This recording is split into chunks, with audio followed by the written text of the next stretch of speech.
Halo Sobat Dunia Seribu Besar, semoga Sobat selalu diberi kesehatan, panjang umur, dan rizki yang melimpah, amin. Sebelum masuk ke alur ceritanya, jangan lupa dukung channel ini ya dengan klik subscribe, like, komen, dan share, terima kasih. Mari kita lanjutkan perjalanan, Li Qiye. Setelah sesi sebelumnya yang mencakup berbagai era, Li Qiye telah kembali ke sumbernya, seorang manusia fana. Meskipun tahu bahwa dia adalah penguasa zaman, tidak seorang pun dapat merasakan sedikit pun dampak yang terpancar darinya. Dia dapat bergabung dengan banyak orang di dunia fana dan tidak seorang pun akan mengetahuinya. Surga yang tinggi mungkin juga tidak dapat dilihat karena kurangnya kehadiran Dao. Ia berjalan sambil membawa sebilah pedang yang dibungkus kain yang diikatkan di punggungnya. Pedang itu tampak tua dan tidak mencolok, hanya senjata untuk membela diri. Ini adalah pedang legendaris dari Sword Burial Ground dan Li Qiye tampak tertarik untuk mengujinya. Mau berangkat? Kaisar Dunia, yang paling mengetahui lokasi Li Qiye, bertanya. Ya, Li Qiye tersenyum. Dunia terkesima melihat penampilan Li Qiye saat ini, seorang manusia biasa yang selaras dengan tatanan alam atau lebih tepatnya, tatanan alam selaras dengannya. Baiklah, saatnya berangkat. Dunia sejenak terdiam sebelum bertanya, ada sesuatu yang ingin kutanyakan padamu. Silakan, ucap Li Qiye. Apakah dia masih di sana? Dunia sudah menjadi leluhur pada saat ini tetapi masih menjadi emosional setelah menanyakan hal ini. Sudah lama sekali sejak terakhir kali dia melihat dan mengingatnya pun menjadi samar-samar. Aku harap begitu. Li Qiye melihat sekilas pemandangan kota dan berkata dengan lembut. Ada kemungkinan. Dunia menggenggam dan gemetar secara emosional. Mungkin dia masih berharap bisa bertemu dengannya lagi. Ya, kamu bisa pergi ke sana. Li Qiye menghela napas. Dunia menarik napas dalam-dalam dan menstabilkan emosinya, jika memang sudah takdirnya, ikatan karma akan terwujud. Ia telah menderita lebih dari yang dapat dibayangkan orang, kehilangan banyak anggota keluarga di masa lalu. Meskipun dia berharap yang terbaik, dia dapat menerima hasil apapun. Seharusnya begitu karena karma itu ditanam olehmu, kata Li Qiye. Bagus. Dunia menarik napas dalam-dalam dan menyadari sesuatu yang lain, kamu telah berubah, keluar dari kepompong dan bukan lagi Dark Crow. Ya, tapi mereka lebih dari sekadar hal pribadi, mereka juga ada dalam ingatan orang lain. Mereka secara tidak sadar masih menganggapku sebagai Dark Crow, kata Li Qiye. Anda tidak akan dapat mencoba lagi karena Dark Crow atau kegagalan sudah di depan mata. Komentar Dunia. Ya, jadi di dalam kita sekarang, perkembangan alami dengan hati Dao yang gigih. Belenggu tidak lagi menghentikanku karena aku tidak termasuk di dunia ini, kata Li Qiye. Benar, Dunia tersenyum kecut. Hanya pejalan kaki biasa. Li Qiye tersenyum. Bukankah ini agak kejam pada dirimu sendiri? Kau akan pergi tanpa meninggalkan apapun. Semua jejakmu akan menguap dari rumahmu. Dunia mendesah. Aku tidak bisa tinggal lama karena itu akan sangat kejam terhadap diriku sendiri dan juga zaman ini. Li Qiye yang menyambutnya juga jadi dia tersenyum tulus. Dunia tidak punya jawaban. Bertahan akan merugikan hati Daoku dan dengan begitu, aku tidak akan menjadi pelayannya lagi. Tidak akan sulit untuk jatuh ke dalam kegelapan saat itu. Li Qiye berkata, dan kau dapat dengan mudah membayangkan apa yang akan dilakukan oleh diriku sendiri yang gelap terhadap zaman ini. Dunia bergetar mendengarnya. Awalnya, para tetangga papan atas ingin dia tetap tinggal karena dia akan menjadi pelindung utama, belum lagi dia bisa menikmati kehidupan yang damai. Namun, berhenti berarti jantung akan tergoncang. Perlindungan, bukanlah alasan utama dia bertahan, melainkan rasa takut, tidak adanya keberanian untuk mencapai akhir dari Grand Dao. Memang butuh waktu, tapi kehancurannya sudah pasti. Ia akan berkembang zaman dan tidak seorang pun akan bisa lolos, tidak orang-orang yang dicintainya atau mereka yang pernah bertengkar dengannya sebelumnya. Yang paling penting, siapa di zaman ini yang bisa menghentikan Li Qiye yang telah jatuh? Itulah sebabnya saya harus menjadi pejalan kaki, tidak lebih. Saya tidak bisa berhenti di jalan Dao saya, jangan sampai saya menjadi malapetaka bagi dunia ini. Saya harus diusir seperti cambuk. Tambahnya, tidak ada yang bisa mengusirmu. Dunia tidak bisa menahan tawa. Benar, Li Qiye mengangguk setuju. Jalan yang sangat sepi, kata Dunia dengan nada sentimental. Li Qiye ditakdirkan untuk berjalan sendirian sampai ke ujung jalan tanpa pernah menoleh ke belakang. Selain itu, jalan ini membentang tak terbatas, mencakup tahun-tahun yang tak terhitung banyaknya. Dia tahu hasil dan pengalaman menyiksa sepanjang jalan, namun dia tetap mengambil keputusan. Saya sudah terbiasa dengan pertemuan dan orang-orang yang luar biasa. Li Qiye tersenyum. Semoga kamu bisa bertemu mereka lagi. Dunia memberikan restunya. Aku juga. Li Qiye membungkuk hormat. Dunia membungkuk dan berkata, pergilah. Li Qiye memulai kepergiannya tanpa sepengetahuan dunia. Hanya Kaisar Inti yang datang untuk mengantarnya pergi. Walt, Sword, Hao Hai, Ren Xian, Demon, Night Moon, dan masih banyak lagi. Patriark Stone Splitter juga datang. Guru suci, inilah saatnya. Kami hanya mengharapkan hasil yang paling gemilang untuk pertempuran terakhirmu. Dunia berbicara sementara yang lain bersujud dengan hormat. Li Qiye menangkupkannya dan berkata, hadirin sekalian, selamat tinggal. Dengan itu, dia menerobos jalinan spasial dan naik ke tingkat berikutnya. Selamat tinggal. Mereka bersujud cukup lama sebelum berdiri. Beberapa meneteskan air mata. Li Qiye membentangkan lautan petir menuju 3 dewa tanpa banyak kesulitan. Cahaya primordialnya meniadakan petir sambaran yang tak terhitung jumlahnya, bahkan kegelapan yang paling merusak sekalipun. Akhirnya, hujan malapetaka turun. Baut diganti dengan tetesan air hujan, menjadi lebih kuat dari sebelumnya. Tetesan pertama meledak di atas Li Qiye, meletus dengan kekuatan waktu. 1 miliar tahun berusaha menambah pikiran dan rentang hidupnya. Sayangnya, cahaya primordialnya berdenyut dan waktu kembali ke awal. Afinitas ini memiliki potensi tak terbatas dan dapat bertahan selamanya. Oleh karena itu, tetesan temporal tidak dapat mempengaruhi fana Li Qiye. Gelombang tetesan berikutnya berbeda dan membawa siklus karma. Hal ini mendorong Li Qiye kembali ke masa terlemahnya, saat ia masih bayi baru lahir. Bagaimana mungkin seorang bayi yang baru lahir dapat menahan kekuatan dari berbagai jaminan yang merusak lainnya? Li Qiye mulai melantunkan mantra, di mana aku berdiri adalah karma, di sini kamu tidak memiliki kekuatan apapun. Li Qiye meninggalkan siklus dan karma, membentuk bola independen untuk menghentikan tetesan karma. Mereka mendarat di pundaknya dan tidak menimbulkan sedikit kerusakan. Langit tidak menyerah. Hukum-hukum kecil turun dan melingkarinya, mencoba mengutuk dan menghancurkan jalan agungnya. Gelombang kutukan ini memiliki kekuatan khusus. Bahkan manusia biasa pun memiliki kekuatan fisik, memberi mereka ruang untuk menyusup dan menghancurkan. Mereka menyerang tubuh, takdir sejati, dan rentang hidup. Ini dikenal sebagai kutukan, semua eksistensi menjadi rapuh seperti gelembung setelah disusupi. Li Qiye tidak mau menghindar, sehingga kutukan itu merasukinya dan membuatnya tak berdaya. Namun, hati daunnya aktif dan terbukti tak terkalahkan sepanjang masa. Kekuatan yang tak melemahkan ini mendominasi kutukan itu, menghancurkannya sedikit demi sedikit. Kutukan itu berusaha lepas dari takdir dan rentang hidup yang sebenarnya, tetapi sia-sia. Hanya membutuhkan waktu singkat sebelum ia membasmi kutukan-kutukan ini.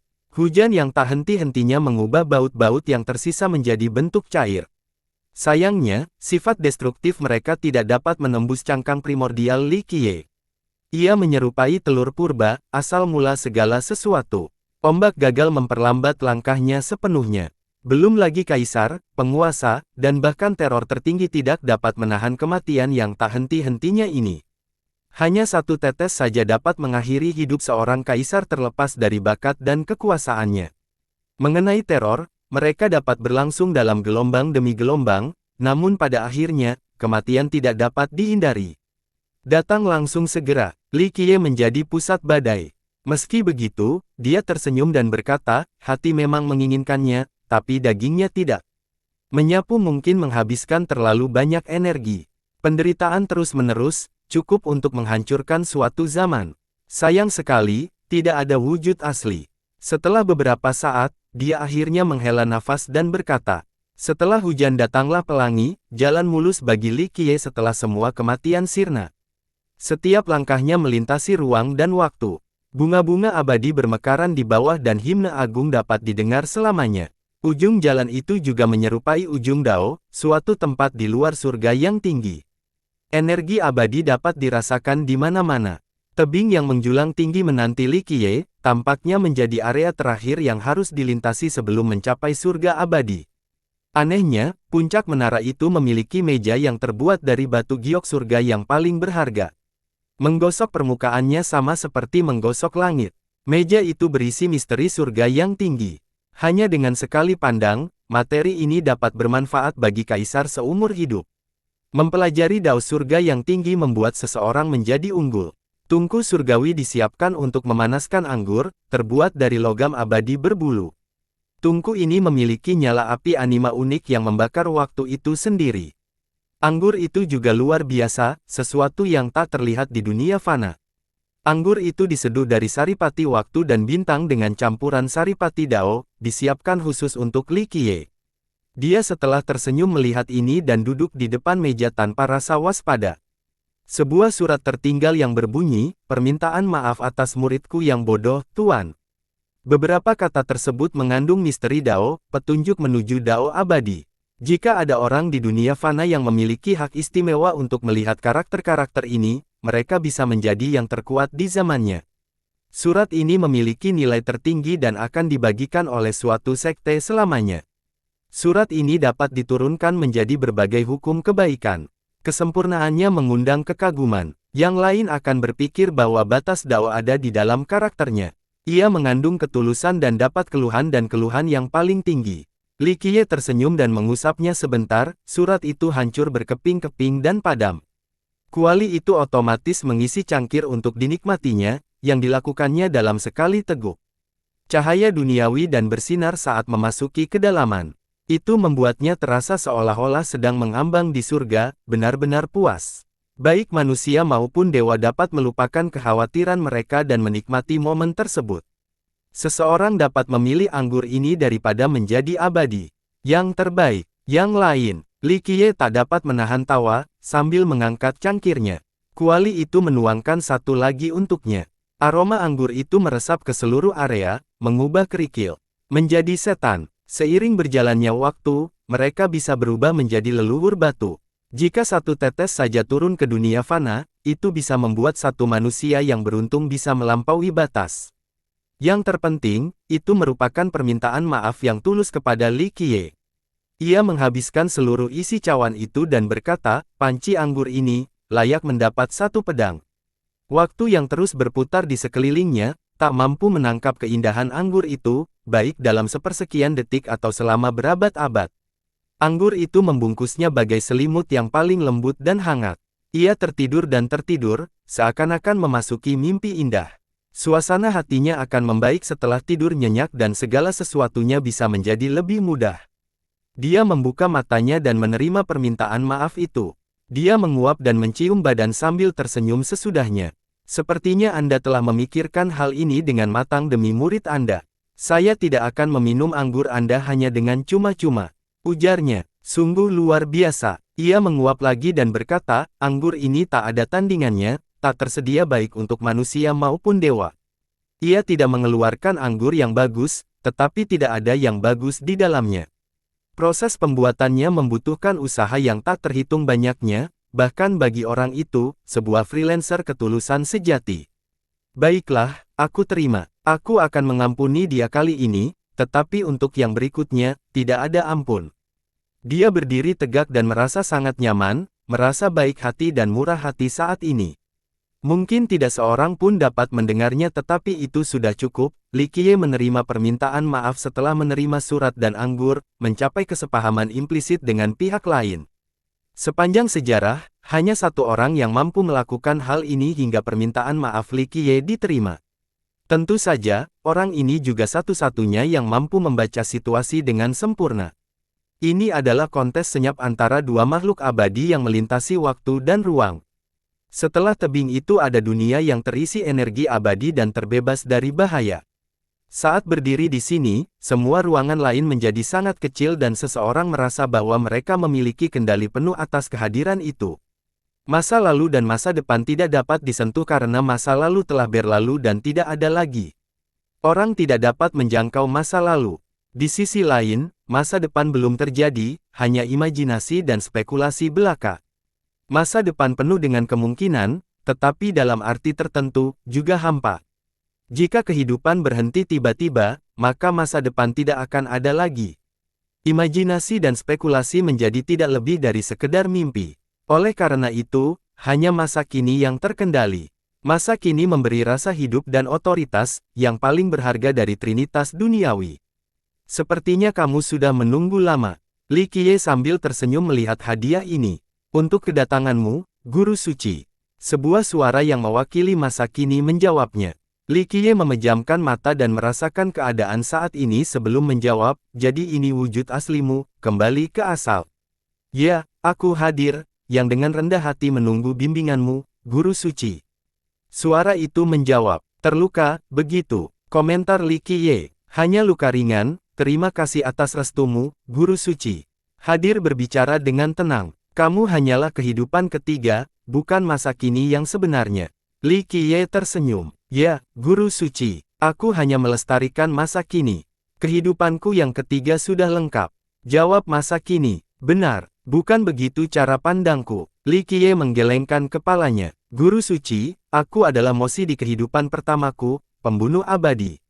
Hadir berbicara dengan tenang namun pengalaman hidup ini sama sekali tidak damai. Sebuah dunia hancur, makhluk yang abadi dipenggal, dan makhluk hidup meratap di ratapan. Dingtian di kedua, berdiri di atas surga dan selamanya mencari Dao. Hadiah berlanjut, oleh karena itu, bahkan dosa surgawi pun tidak sanggup menanggungnya. Li Qiye tersenyum. Hanya satu dari banyak. Meskipun saya meninggal karena usia tua, saya telah melakukan banyak pencarian Dao. Hadir menanggapi, dan kehidupan ketiga seharusnya aku, kan? Li Qiye mendengus. Kehidupan ketiga, Poye, pemecah malam. Presen berkata, aku belum menyelesaikan jalan ini, tetapi karena kamu ada di sini, aku hanya bisa hadir. Pemecah malam. Li Qiye tersenyum, kamu tidak dekat untuk menghancurkanku. Bagaimana kamu bisa menjadi hadiah? Guru Suci, memecah malam bukan hanya sekedar menghadapimu, ini adalah proses penyempurnaan yang panjang. Menjadi Poye saja tidak cukup, aku harus hadir. Kata hadir, kamu belum sempurna. Li Qiye menggelengkan kepalanya. Aku bukan, tapi aku harus hadir, Guru Suci. Kau pasti mengerti, aku harus hadir untuk menerobos, jadi tolong penuhi keinginanku. Kata hadir. Hal ini disebabkan oleh ketidaksempurnaan kehidupanmu sebelumnya. Li Qiye berkomentar. Hadir mengangguk dan berkata, itu memang kematian yang tidak sedap dipandang. Yang pertama berakhir dengan kehancuran yang tidak menyenangkan sementara yang lain selama meditasi, bukan kematian yang cukup menyeluruh. Jadi kau memilihku untuk yang ketiga.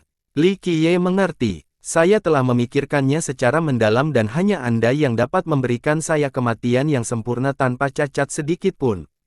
Hanya dari kematian yang sejati, hadir akan bangkit. Kata hadir, bukan hanya kematian, tujuanmu tetap untuk memecah malam, kata Li Qiye. Ya, aku ingin membunuhmu, Guru Suci, tetapi jika aku tetap hidup, aku tidak akan mampu memecah malam dan membunuhmu. Kata hadir, ambisimu mengagumkan. Li Qiye berkata, mengetahui sesuatu yang mustahil namun tetap mencoba, betapa berani dan yakinnya dirimu. Aku ingin tahu apakah hati Daomu dapat selalu tetap teguh. Guru Suci, kenyataannya tidak ada seorang pun yang dapat menggoyahkan hati Dao saya kecuali dua orang, Anda atau guru saya. Satu hal yang tidak saya ketahui adalah apakah hati saya akan tetap sama setelah membunuh Anda. Kata hadir. Mungkin tidak perlu, karena aku akan membunuhmu terlebih dahulu. Li Qiye tersenyum. Itu akan menjadi kematian tanpa penyesalan. Hadir sambil tertawa, sejak awal Daoku, tujuan pertamaku adalah membunuhmu. Jika ada yang pertama, pasti ada yang kedua dan seterusnya. Kata Li Qiye, ya, aku punya tiga. Hadir mengangguk, yang pertama adalah membunuhmu, yang kedua adalah membunuh guru, dan yang ketiga adalah membunuh surga yang tinggi. Wow, mengagumkan dan berani. Li Qiye menggenggam tangan dan berkata, layak menjadi muridnya. Saya tidak dapat menahan rasa bangga karena dipuji oleh Anda, Guru Suci. Yang hadir berkata, guru tertawa dan berkata bahwa meskipun memiliki ambisi itu baik, jangan lupa untuk berniat untuk berpikir. Gurumu benar, dan itulah alasan kamu hidup selama 3 kehidupan. Li Qiye tersenyum. Ya, dan aku selalu mengakhirinya dengan perpisahan di setiap masa. Jika aku tidak bisa menyelesaikan zaman ini, bagaimana mungkin aku bisa berharap untuk mengalahkanmu, Guru Suci? Hadir berbicara dengan tenang tetapi melukiskan gambaran yang mengerikan. Kehidupan manusia dan para master akan berakhir sebagai akibatnya. Tidak apa-apa kalau kau ingin membunuhku, tapi aku agak sedih karena aku yang pertama dalam daftar itu. Kata Li Qiye, mengingat kepribadianmu yang murah hati, kau tidak akan menaruh dendam padaku, Guru Suci.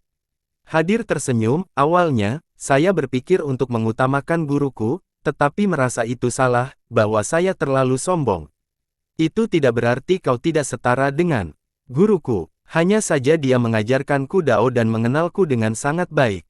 Aku tidak boleh menjadi diriku sendiri terlebih dahulu untuk membunuh, tetapi prasyarat untuk menghancurkan diriku sendiri adalah menghancurkanmu, maka dari posisi itu.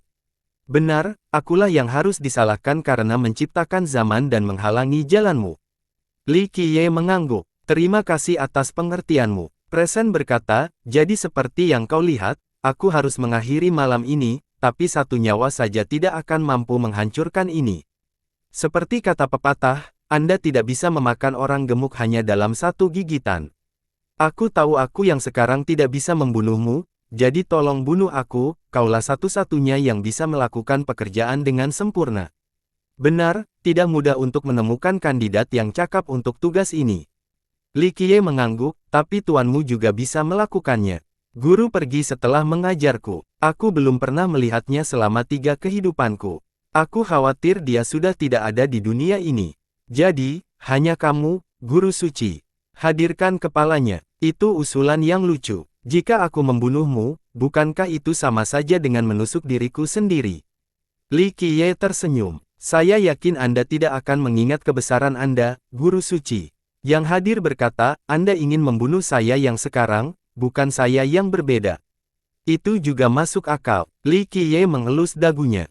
Aku melihatmu sebagai salah satu tujuan keinginanku sementara kau melihatku sebagai batu pemoles. Lagi pula, aku adalah batu yang cukup istimewa yang dapat memelas pedangmu. Kata Hadir, kamu sangat percaya diri. Li Qiye tersenyum. Seperti yang sudah Anda ketahui, ini meliputi asal-usul saya, bukan kepercayaan diri. Hadir tidak setuju. Benar, Li Qiye mengusap dagunya, jarang sekali melihat batu bagus ini. Kalau tidak dipahat, sebaiknya digunakan sebagai tiang batu. Tuanku sudah selesai mengukirnya, sekarang kau hanya bisa menggunakan aku sebagai tiang batu. Kata Hadir, kurasa aku bisa mulai dari saat ini karena kamu bersedia. Kata Li Qiye, dan kau juga mengincar batu-batu lainnya, Guru Suci. Kata Hadir, ya, masa lalu dan masa depan. Li Qiye mengangguk, mungkin ada jawaban setelah memelas ketiganya.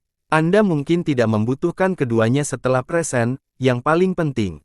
Masa lalu sudah berlalu dan masa depan belum terjadi, kata Presen. Apakah kamu tahu seperti apa masa lalu dan masa depan? Tanya Li Qiye. Saya pernah menanyakan pertanyaan ini kepada guru saya sebelumnya dan dia menyuruh saya untuk mencari penjelasannya sendiri. Presen sejenak sebelum menjawab, apa pendapatmu tentang mereka, Guru Suci? Dia benar, kalian bertiga adalah orang yang paling cocok untuk menemukan jati diri kalian. Orang lain mungkin tidak benar-benar menggali apa yang tersembunyi di baliknya. Li Qiye mengangguk. Itulah mengapa kamu mencari satu hal itu, kata Presen. Hanya mencari, aku tidak mendesak. Apakah gurumu tidak ingin melakukan penyesuaian? Kata Li Qiye. Dia bilang sudah terlalu lama dan aku mungkin tidak mengingat semuanya. Tanggapan Hadir. Jika bisa dikatakan, maka bisa diingat. Jika tidak dapat diingat, maka tidak dapat dikatakan. Kata Li Qiye. Kalau begitu, dia merasa perlu untuk berbicara mengenai masalah ini, kata Presen. Aku tidak tahu. Li Qiye mengangkat bahu. Kau mencoba membuatku ragu, Guru Suci, kata Presen. Kenapa ragu? Kamu bisa melakukan apa yang seharusnya kamu lakukan dan mengabaikan apa yang dikatakan orang lain. Jika tuanmu tidak mengutarakan, maka itu berarti tidak semua hal perlu diceritakan kepadamu. Li Qiye tersenyum. Kau benar, akulah yang terlalu banyak berpikir. Hadir tersedak. Tuanmu juga sedang mencari sesuatu, atau mungkin beberapa hal. Li Qiye berkomentar, itu mungkin saja, dan apapun itu, aku adalah bagian dari petunjuknya. Hadir tidak merasa terkejut atau menunjukkan rasa takut. Ya, aku juga tidak punya banyak petunjuk. Jadi, jika aku bisa bertemu denganmu, aku akan dengan senang hati memulainya dari sana dan meluangkan waktuku. Li Qiye mengangguk. Apakah kamu tidak tahu lokasi dua batu lainnya? Tanya Hadir. Bahkan jika aku melakukannya, aku tidak yakin apakah apa yang kau cari ada di sana. Dia berhenti sejenak dan menatap Presen, lebih baik memulaimu karena asal-usul yang sama, kau dapat merasakan keberadaan mereka. Sejujurnya, Guru Suci, kadang-kadang aku merasakan melihat samar-samar, tapi itu tidak jarang, hanya berlangsung selama sepersekian detik. Satu-satunya hal yang bisa kupastikan adalah mereka masih di dunia ini. Kata Hadir, itu salah satu petunjuk. Li Qiye mengelus dagunya. Tetapi, membunuhku tidak akan memberikan petunjuk lebih lanjut karena aku tidak tahu apapun tentang masalah ini. Kau bisa mencabik-cabikku tanpa hasil apapun, kata Presen. Ya, setidaknya saat ini kamu tidak tahu. Mungkin tidak ada yang tahu. Li Qiye mengangguk. Saat kau membunuhku, perasaan ini akan hilang dan kau tidak akan bisa pergi dari sana. Hadir tidak menyembunyikan apapun. Itu hanya sebuah ide, aku tidak perlu mencari tahu apapun darimu. Li Qiye mengulurkan tangannya. Kalau begitu aku merasa tenang. Merupakan suatu kehormatan untuk pertarunganmu sampai mati, Guru Suci. Hadirin tertawa. Ya, satu batu saja masih lebih baik daripada tidak sama sekali. Masih ada harapan, kata Li Qiye. Kalau begitu, aku melakukan agar panenmu lancar sehingga kamu bisa memulai perjalananmu, kata Presen. Sebenarnya, perjalanan ini tidak ada dasarnya dengan semua ini. Setelah aku melewati 8 desoles dan 6 benua, aku bisa memulai perjalananku tanpa memerlukan apapun lagi. Li Qiye menggelengkan kepalanya. Lalu kenapa, Guru Suci? Tanya Hadir. Apa yang akan kamu lakukan setelah membunuhku dan menghancurkan malam? Apakah kamu akan memulai pencarian atau membunuh tuanmu dan surga? Li Qiye menjawab dengan sebuah pertanyaan. Saat ini merenung, aku belum pernah membayangkan sebelumnya. Apakah kamu tahu apa yang memiliki surga? Li Qiye bertanya sambil tersenyum. Apa itu? Hadir menarik dengan penjelasannya. Li Qiye mengangkat bahu dan berkata, sepertinya jalanmu masih panjang. Apakah Anda mengatakan bahwa saya tidak memenuhi persyaratan? Hadir memahami maksudnya. Jalan itu ditempuh demi titik tertentu, tidak seorang pun dapat melompat ke garis akhir. Li Qiye menjelaskan lebih lanjut. Jadi, aku mengambil jalan pintas. Hadir tak berkuasa menahan diri untuk bertanya. Tidak juga, tapi tujuan besarmu terlalu sederhana. Li Qiye mengulurkan tangannya. Bukankah cukup dengan memunculkan sebuah ide dan mengeksekusinya, Guru Suci? Tanya Hadir. Jika itu idemu, apa rencana masa lalu dan masa depanmu? Ini bukan hanya tentang keinginanmu. Li Qiye tersenyum. Saya tidak tahu, kata Presen. Itulah alasannya jalan di depanmu masih panjang. Sayangnya, hari saat kau mencapai sisi lain tidak akan pernah tiba. Li Qiye berkata, karena kau ingin membunuhku, kata Presen. Itulah mengapa kau memanggilku ke sini. Li Qiye tersenyum. Sepertinya ini lebih dari sekedar pembunuhan, tapi penghapusan eksistensiku, kata Presen. Jangan membuatnya terdengar begitu serius, ini hanya kesempatan untuk memecahkan beberapa pertanyaan. Li Qiye sambil tersenyum menatap dunia ini. Ini membuatku merinding, Guru Suci. Canda Hadir. Hanya sandiwara anak-anak, itu saja. Li Qiye menggelengkan kepalanya. Tuanku sudah pernah menyinggung hal ini sebelumnya, menjadi tawananmu adalah nasib yang lebih buruk. Dari kematian, kata Presen. Kau membuatnya tampak seolah-olah aku adalah seorang penjahat kejam atau tukang jagal yang kejam. Li Qiye mengusap hidungnya. Kita paling tahu siapa diri kita. Presen berkata, dan aku tidak menyalahkanmu karena ingin membedahku karena aku ingin mengakhiri zamanmu. Aku yakin kau sudah lama menyimpan pikiran ini hingga ketiga batu itu. Baiklah, Li Qiye terkekeh, aku mungkin tidak menemukan apa yang kucari di batu-batu itu. Karena kau tidak dapat melihat atau mengetahuinya, aku tidak akan mendapatkan informasi yang berguna karena batu itu telah meninggalkanmu. Ya, Guru Suci, saya hanya tahu itu di dunia fana, tidak lebih. Hadir butuh waktu sebelum menjawab. Tidak di Tri Immortals kalau begitu, kamu dan gurumu tidak akan tahu.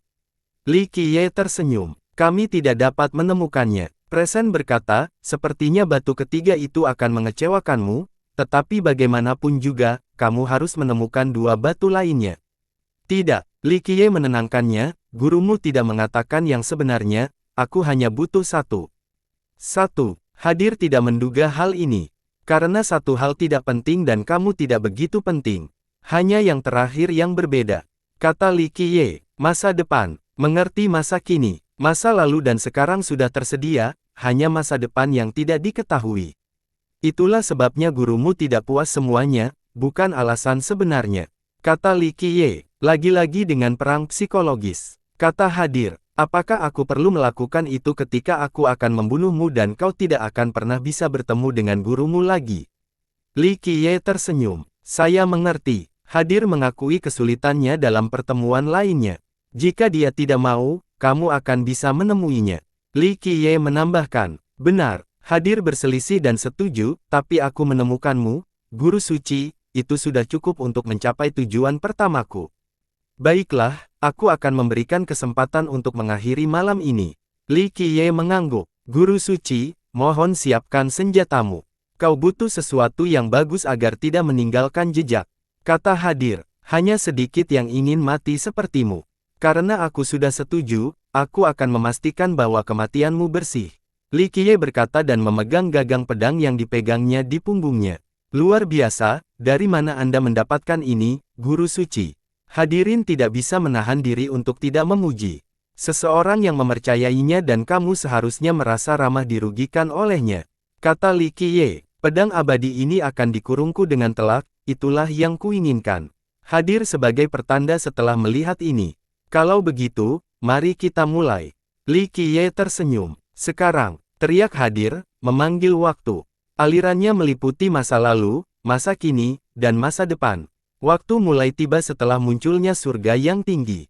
Suatu zaman lahir dan hancur dalam siklus yang tak berujung. Yang paling cemerlang pun tak dapat lepas dari yang tak terelakkan. Masa depan membentang lebih jauh seperti sungai yang mengalir deras tanpa ujung yang terlihat. Namun, semuanya bertemu di masa kini. Tiba-tiba, masa kini menelan dua baris waktu lainnya seperti binatang raksasa. Kenangan dan harapan sirna, hanya menyisakan masa kini. Klang! Sebuah tebasan pedang muncul entah dari mana. Tebasan itu telah memperkuat masa lalu dan masa kini, menyalurkan kekuatan mereka bersama dengan masa kini. Tujuannya tidak memiliki afinitas yang tersisa, hanya pedang. Karena waktu tidak ada lagi, Li Qiye pun tidak berdengung. Masa lalunya, masa kininya, dan masa depannya terus-menerus menghilang. Tidak lagi, bisikan terdengar ketika semuanya hancur termasuk pedang itu. Sayang sekali. Li Qiye tersenyum, hanya aku yang abadi. Mendering. Setelah mengucapkan mantra itu, dia melepaskan tebasan abadi yang meliputi trinitas temporal. Ia melampaui waktu dan mengejar pedang penghancur segalanya, memutusnya dan memungkinkan tiga garis waktu mengalir normal kembali. Ia membentang dari titik terendah dunia fana hingga ke surga yang tertinggi, meninggalkan lengkungan yang bertahan lama. Ia pemotongan Hadir dengan presisi sempurna, seperti telur yang terbelah menjadi dua dengan satu pukulan tanpa terlihat retakan atau serpihan. Meskipun demikian, kuning telurnya masih berhasil keluar mengalir. Hanya dua cangkang kosong identik yang tertinggal, kematian total. Terima kasih telah memberiku kematian yang bersih, guru suci. Aku akan membunuhmu saat aku hidup kembali. Hadir dikomunikasikan sebelum meninggal. Pedang Li Qiye kembali ke sarungnya sementara dua cangkang kosong jatuh ke dalam tiga dewa. Saya khawatir hasilnya akan tetap sama. Li Qiye berkata sambil tersenyum, tapi saat itu akan menjadi kematian yang sebenarnya, bukan hanya kematian yang bersih. Dengan itu, dia memasuki dunia. Gemuruh. Sesuatu yang mengerikan jatuh ke dalam tiga dewa. Apa itu? Para kaisar dan leluhur menjadi khawatir. Seorang makhluk surgawi langsung berdiri dan menatap entitas yang jatuh itu, menarik napas dalam-dalam sebelum berkata, bagaimana ini bisa terjadi? Poye sudah mati. Siapa pembunuhnya? Rasa takut yang sangat-sangat di tempat yang sunyi dan dalam membuka mata mereka dan menemukan kenyataan ini tidak dapat dipercaya. Hanya bisa satu, ini dimulai, ini akhirnya dimulai. Ekspresi teror lain berubah setelah berspekulasi. Sudah saatnya bersiap. Teror ketiga yang menyembunyikannya memasang ekspresi serius. Kematian Poye menimpa tiga dewa, mengejutkan semua pendengar. Poye tidak bisa mati, dia abadi. Di daerah yang penuh dengan kekayaan, seorang raja duduk di singgasananya dan tidak bisa mempercayai utusan itu. Apakah dia meninggal secara wajar atau dibunuh? Ini menjadi topik utama di dunia mereka. Dia sudah tak terpecahkan, ini tidak mungkin. Seorang jagoan berjongkok. Benar, tidak ada seorang pun yang dapat membunuh. Seorang kaisar menganggap hal ini tidak masuk akal. Sebagian besar pendengar percaya bahwa itu pasti kematian alami atau bagian dari rencana Poye. Mungkinkah itu adalah perbuatan dewa kehidupan dan kematian, dewa bencana, dan leluhur hitam tertinggi? Ini menjadi rumor populer di tiga dewa. Tidak diketahui, itu akan menjadi pertarungan yang menghancurkan semua orang. Poye tidak akan menyerah tanpa perlawanan. Seorang yang melibatkan kebijakan hebat dan tidak setuju, apakah kamu tidak ingat Night Watch, perang panjang yang mengguncang bumi? Pesertanya sama saja, mereka tidak bisa membunuh pada saat itu. Seorang kaisar mengetahui hasil dari Night Watch dan mengira pembunuhnya adalah orang lain. Bertahan hidup dalam perang itu membuat Poye menjadi penguasa dunia yang tak terbantahkan. Oleh karena itu, pelakunya tidak mungkin kelompok penguasa kehidupan dan kematian. Kelompok leluhur yang sunyi, mungkin. Leluhur itu adalah alasan meninggalnya Ding Tian. Seorang leluhur yang kuat berspekulasi tentang kemungkinan lain, meskipun kemungkinannya kecil. Sayangnya, mereka belum mendengar kabar apapun tentang leluhur yang terkutuk. Desas-desus tentang meninggalnya leluhur itu pun mengemuka. Ding Tian memang sudah mati, tapi lawan-lawannya pasti tidak akan bisa lebih baik darinya selama Heavensley, kata seorang leluhur yang mengetahui lebih banyak informasi. Lalu apa yang terjadi pada Poye? Semua orang merasa bingung. Seseorang telah tiba. Seorang yang dekat yang melampaui tahap leluhur merenung. Kematian Poye menimbulkan kehebohan di tiga dewa, mengubah arah banyak kerajaan dan sekte. Perang mungkin akan terjadi. Para petinggi khawatir karena masa depan yang cerah. Temukan. Sekarang. Sementara itu, garis keturunan yang memiliki hubungan dengan Poye seperti dinasti penindasan abadi mengirimkan kaisar dan leluhur mereka. Bisa jadi itu mayat Poye atau harta karun tak bertanding yang tertinggal. Dua benda jatuh dari langit, tapi kemana?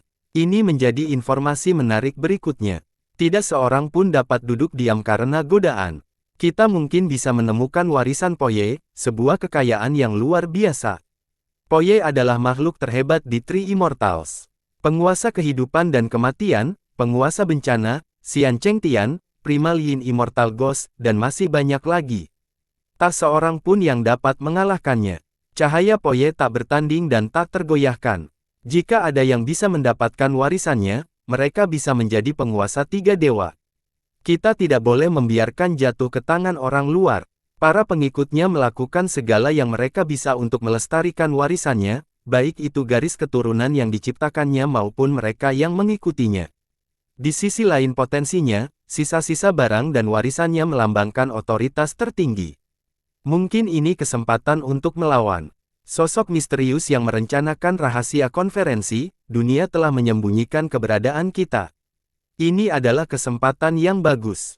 Kita harus membangunkan semua orang dan menghapus semua jejak Mosi, Ding Tian, dan Poye. Kata yang lain, apakah Poye benar-benar mati? Seseorang yang menyadari kerumitannya bertanya, mungkin ini hanya siklus lain atau cara untuk memancing ular keluar. Mosi telah hancur, Ding Tian telah tiada, dan sekarang Poye, mungkin akan ada siklus lainnya. Seseorang yang pernah berpartisipasi dalam perang yang memiliki judul yang sama dengan dunia yang mereka katakan. Jika ini siklus yang lain, yang perlu kita lakukan sekarang adalah mengungkapnya dan membunuhnya sebelum dia tumbuh lebih kuat. Satu lagi ditambahkan, di mana dia akan muncul. Seorang penguasa tersembunyi mulai menghitung kemungkinan-kemungkinannya. Hal ini berlanjut selama beberapa saat sebelum orang lain menggelengkan kepalanya, tidak dapat meramalkan lokasinya. Poye mungkin telah meramalkan hal ini dan menyiapkan tempat yang aman dari ramalan. Akankah jadi apa dia di siklus keempat? Sebuah eksistensi bertanya-tanya. Yang lebih muda tidak tahu apa-apa dan mengira Poye hanyalah Poye. Kalau ada yang lain, kita harus membunuh. Kata seorang yang cerdas dan memulai pencarian baru berikutnya. Dosa merupakan salah satu dari tiga dunia utama. Dari mana asalnya? Tidak ada yang dapat mengungkapkan dengan pasti, bahkan mereka yang telah hidup lama tidak dapat menjawab atau mendefinisikan dosa secara akurat. Pada zaman dahulu kala, Legenda menceritakan tentang masa sebelum dosa, ketika dunia mereka terbagi menjadi myriad lineage, imperial lineage, dan immortal lineage. Sesuatu terjadi dan dunia hancur. Mayat-mayat surgawi jatuhan dan dunia tidak dapat menahan beban dan kekuatan mereka. Alam dan kerajaan hancur, hubungan antara tiga dunia hancur dan mereka pun terpisah. Namun, garis besarnya tetap sama hingga perang yang dikenal sebagai Immortal Slaughtered. Kerangka dunia dihancurkan dan dibangun kembali, benar-benar berubah dari tampilan aslinya. Oleh karena itu, generasi mendatang lupa seperti Three Immortals dulu. Dosa dimulai pada era Ding Tian dan berlanjut hingga saat ini. Apa alasan dibalik namanya? Para ahli sejarah meyakini banyak dewa abadi yang dibunuh atau dipaksa berbuat dosa. Selama era Ding Tian, mereka yang dicap sebagai pendosa juga dibuang ke sana. Kisah lain menyebutkan sebagian besar penduduk berlari ke sana untuk bersembunyi dari Ding Tian. Ia memiliki banyak rahasia, beberapa di antaranya terlalu sensitif untuk diungkapkan ke publik. Oleh karena itu, banyak penyisiran yang dilakukan di Xin sejak era Ding Tian, menjadi lebih serius selama era Poye keadaan dan banyak garis keturunan jatuh. Tak seorang pun dapat bangkit melawan Ding Tian atau Poye karena mereka terlalu kuat dan tak mampu mengubah nama buruk dunia mereka. Dinasti penindasan abadi biasanya melakukan penyisiran untuk melenyapkan para pembangkang di Xin. Meskipun mengalami kegagalan dan kematian berulang kali, para jenius yang cakap terus bangkit dan melawan. Daftar tersebut mencakup leluhur yang sunyi dan banyak lainnya yang memiliki kedudukan serupa. Kemunculan mereka menyebabkan Ding Tian, Poye, Xian Cheng Tian, hantu abadi Primal Yin, dan masih banyak lagi yang muncul. Oleh karena itu, Xin menjadi medan pertempuran tiga dewa. Konflik abadi itu tidak pernah berhenti karena kepercayaan tertentu, salah satunya adalah kembalinya seorang yang disebut abadi sejati dan banyak leluhur yang terlupakan. Suatu hari, pengaruh Moxi, Ding Tian, dan Poye akan terhapus dan Three Immortals akan kembali ke penampilan aslinya. Badai pasir mengamuk di tengah padang pasir yang luas di Xin, menutupi cakrawala. Tidak ada ujung yang terlihat, hanya pasir dan lebih banyak pasir. Tidak peduli seberapa jauh seseorang berjalan ke arah manapun, titiknya tetap sulit dipahami. Para penjelajahan tenggelam ke dalam labirin ini. Sosok yang sendirian berjalan dengan susah payah melewati pemandangan neraka ini dengan ketenangan yang tak tergoyahkan. Meskipun butiran pasir yang membakar memenuhi sepatu dan pakaian, ia mempertahankan kecepatan yang sama selaras dengan lingkungan, tidak terpengaruh oleh terik matahari dan badai pasir yang tak henti-hentinya. Ia memperlakukan padang pasir sebagai tamannya. Meskipun demikian, ia berjalan perlahan dan tampak seperti manusia biasa, tidak bisa terbang atau berteleportasi. Ia membangkitkan rasa terlindungi dan gentar, ditakdirkan untuk binasa karena kehausan di penjara berpasir ini. Namun, tiba-tiba embusan angin kencang dan menandakan munculnya sebuah kereta dari atmosfer, yang perlahan-lahan mulai terlihat. Kereta kuda ini sepertinya mampu muncul di mana saja sesuai keinginannya. Secara logika, kereta seperti itu seharusnya tidak ada di gurun tandus ini, tetapi kereta ini bertentangan dengan ekspektasi. Kendaraan itu meluncur perlahan ke arah sosok yang sendirian dan melindunginya dari terik matahari. Mobil itu memancarkan perasaan segar saat melihatnya, mirip seperti menuangkan air dingin. Ia mengenakan gaun hijau muda, menyerupai pantulan pegunungan hijau dan rumpun bambu. Kecantikannya yang luar biasa sulit digambarkan, mirip dengan tunas bambu ramping yang tumbuh anggun di perbukitan yang jauh sambil dikelilingi oleh aliran sungai yang mengalir dengan tetesan air yang berkilauan. Kehadiran gadis itu membawa kesejukan ke dalam dunia yang panas terik ini, pertemuan air mata air dingin di tengah hamparan pasir yang tak berujung. Mata cerahnya, khususnya terasa menenangkan dan menyegarkan seperti mata air di alam liar. Kuncir kudanya bergoyang tertiup angin panas, memancarkan aura kelincahan dan kebebasan. Dia memperlambat kereta dan menyamai kecepatannya, menciptakan bayangan untuk melindunginya dari sinar matahari. Siapapun akan terkejut melihatnya di sini, tetapi dia juga terkejut melihat pemuda itu. Dia melihat lebih dekat dan menyadari kegagalannya. Pakaiannya yang sederhana dan bentuk tubuhnya yang biasa saja membuatnya tidak menonjol. Namun, ada sesuatu tentang dirinya yang menarik perhatian orang, perasaan yang tidak dapat dijelaskan tentang kembalinya ke kesederhanaan dan keasliannya. Secara keseluruhan, dia tampak biasa saja tetapi masih hidup. Dia kemudian melirik pedang yang diikatkan di punggungnya, tersembunyi di balik bungkusan kain. Pedang itu tidak memancarkan aura atau memberi petunjuk apapun tentang maksud yang tajam. Pedang itu tampak seperti pedang besi tanpa ujung yang tajam. Ada yang aneh dengan pemuda yang berjalan di padang pasir ini. Kehadirannya tampak ganjil namun wajar, menambah kebingungannya. Seorang manusia tidak akan mampu bertahan hidup di bawah terik matahari dan pasir yang tak kenal ampun. Tentu saja, dia juga tampaknya mengalami masa-masa sulit. Kakinya terbenam dalam pasir kuning setelah setiap langkah sementara angin membawa pasir untuk memenuhi jubahnya dan membutakan matanya. Kondisi yang keras seperti itu akan membuat manusia yang paling bertekad pun mengungkapkan gigi dan mengerahkan seluruh kekuatan mereka. Namun ekspresi pemuda itu tidak menunjukkan rasa sakit atau ketidaknyamanan. Perjalanannya menyenangkan, tidak ada bedanya dengan jalan-jalan pagi di taman atau jalan-jalan sore di jalanan. Ia menemukan kesenangan di saat orang lain menderita. Meskipun penuh keraguan, dia tidak menemukan tanda-tanda bahwa dia adalah seorang yang terampil. Di sini, mereka yang bisa menyembunyikannya sangat sedikit. Tidak peduli bagaimana dia melihatnya, dia bukanlah seorang yang bersembunyi-tersembunyi yang hidup dalam pemandangan itu. Entah kenapa, kehadiran makhluk fana ini di padang pasir terasa lebih alami daripada dirinya. Dia pikir dia telah menduduki dunianya dan seharusnya tidak berada di sini. Kesadaran yang tiba-tiba ini membuatnya ingin berkata, tidak mungkin. Dia menjelajahi alam bebas, jadi bagaimana dia bisa menjadi penyusup di dunia orang lain? Seolah-olah rasanya dia telah menciptakan segalanya di luar dirinya. Dia tidak perlu berada di sini karena dia tidak penting, pengalaman pertama dia. Pemuda itu tidak berkata apa-apa, tampak tidak terganggu dengan kehadirannya. Wanita itu mengikutinya sebentar, masih melindunginya dari sinar matahari. Kau mau ikut? Akhirnya, dia tidak dapat menahan diri untuk memahami keheningan. Suaranya menyenangkan dan menyegarkan, sama seperti auranya. Akhirnya dia menatapnya, mengangguk sambil tersenyum sebelum menaiki kereta. Dia memasang ekspresi riang saat melepaskan sepatunya dan pergi ke belakang untuk berbaring. Dia kehilangan kata-kata karena sikap dan tindakannya, memperlakukan kereta itu sebagai miliknya dan dia sebagai pengemudi. Apakah dia datang ke sini khusus untuk menjemputnya? Dia adalah sosok yang berpengaruh, namun status dan latar belakangnya tidak penting saat ini. Dia merasa perlu memainkan peran sebagai kusir kereta. Dia tersenyum kecut dan mengibaskan kuncir kudanya, sambil berbicara dengan nada sopan, "Namaku Chuzu, siapa namamu?" "Li Qiye," jawabnya sambil tersenyum. "Apakah kamu berlatih bela diri?"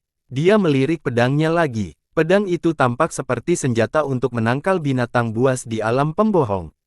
"Sedikit saja," katanya. "Sedikit saja," gumamnya, ingin menanyakan lebih banyak informasi, tapi kepo bukanlah sifatnya. "Kamu bukan dari sini, kan? Benua lain?" Dia melihat sekeliling dan bertanya. "Entahlah, sudah lama aku tidak ke sini jadi tempat ini jadi tidak bisa dikenal lagi." "Kamu pernah berkunjung sebelumnya?" Dia menjadi tertarik. "Dahulu kala, tapi tidak seperti ini." "Mungkin aku salah tempat," kata Li Qiye. "Meskipun aku sendiri belum pernah melihatnya, ada cerita bahwa daerah ini memiliki benteng yang megah. Benteng itu runtuh setelah perang yang dikenal sebagai pembantaian dewa dan banjir," kata Chuzu. "Pasti tsunami yang mengerikan." Li Qiye menghiburnya dan tidak berpikir mengapa yang ada di sekitarnya hanyalah gurun tanpa tanda-tanda udara. Berdasarkan catatan, di sana ada lautan, bagian dari hamparan yang tak terseberangi. Lanjutnya, begitu ya, hamparan yang tak terlintasi. Li Qiye tersenyum dan menatap ke arah itu. "Kau pernah mendengarnya?" Dia memperhatikan ekspresi. "Dahulu kala, baru saja kau mengingatkanku."